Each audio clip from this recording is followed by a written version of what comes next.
Hello Biafrans and lovers of freedom.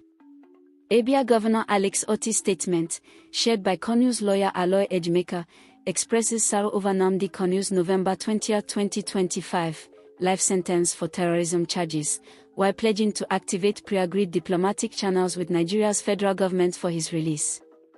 Otti recalls condemning the 2017 military raid on Kanu's home that escalated IPOB tensions and notes negotiations initiated in December 2023, which he explained to Kanu during a DSS visit earlier in 2025. Thread replies from supporters voiced distrust in southeastern governors, citing years of perceived inaction during Kanu's trial and urging reliance on international pressure over domestic assurances.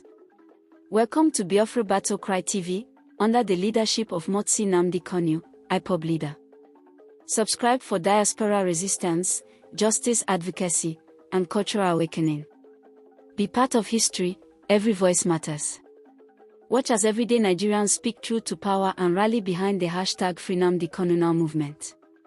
Now, let us listen and hear what Governor Alex Otti have to say on his letter dated November 21, 2025. Over to you, sir. About Nnamdi Kanu, it's not yet the end of the road. Ndi Abia. Yesterday, Thursday, November 20, 2025, a federal high court sitting in Abuja found our son and a citizen of the state, Nnamdi Kanu, guilty of terrorism-related offenses and subsequently sentenced him to life imprisonment. Without doubt, this development has broken a lot of our people and created an atmosphere of shock and sorrow in Abia and beyond. It would be recalled that in September 2017, when soldiers invaded the family home of Nnamdi Kanu, leading to destruction of property and loss of lives, I immediately and strongly condemned that avoidable act and appealed that dialogue should henceforth be explored as the best approach to resolving the IPOB issue. 8 days after that military onslaught at Aferoku Umuahia, specifically on September 25, 2017, I wrote a piece on my This Day column captioned, Operation Python Dance, Killing a Fly with a Sledgehammer. I condemned that invasion and the killings that followed once again, and offered extensively well-thought-out views and suggestions I felt could help de-escalate tension and unite the nation if the then federal government was willing to pay attention to those views. This is because I recognize that leadership requires emotional intelligence, restraint and tolerance rather than force and violence. I still strongly believe that the poor management of the IPOB issue at the incubation stage created the problem we have today. Hence we cannot allow it to linger and create a bigger monstrous situation for us. While the trial that led to this conviction lasted, I personally engaged the authorities at the highest level, starting from December 22, 2023, on alternative resolution strategy. I must state that some agreements were made which were dependent on quick dispensation of the matter at the Federal High Court. Unfortunately, the matter dragged until this time. I am confident that judgment having been delivered, the alternative resolution will now kick in. It is instructive that this strategy was explained to Nnamdi Kanu when I visited him while he was in the DSS custody earlier in the year.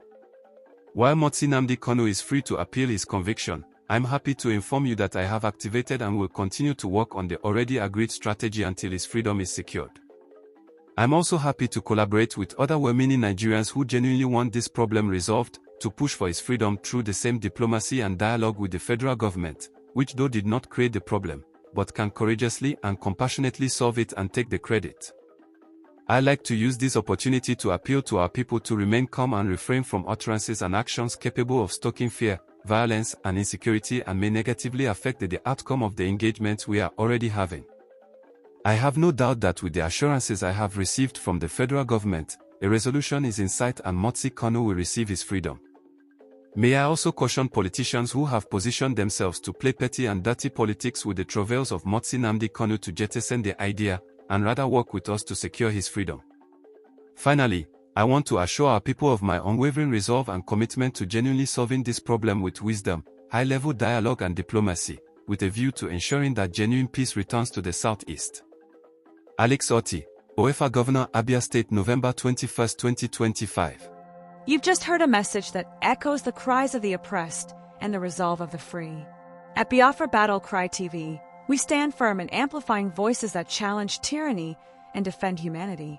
Stay vigilant, stay united, and never stop speaking truth to power. Until next time, keep the fire of freedom burning.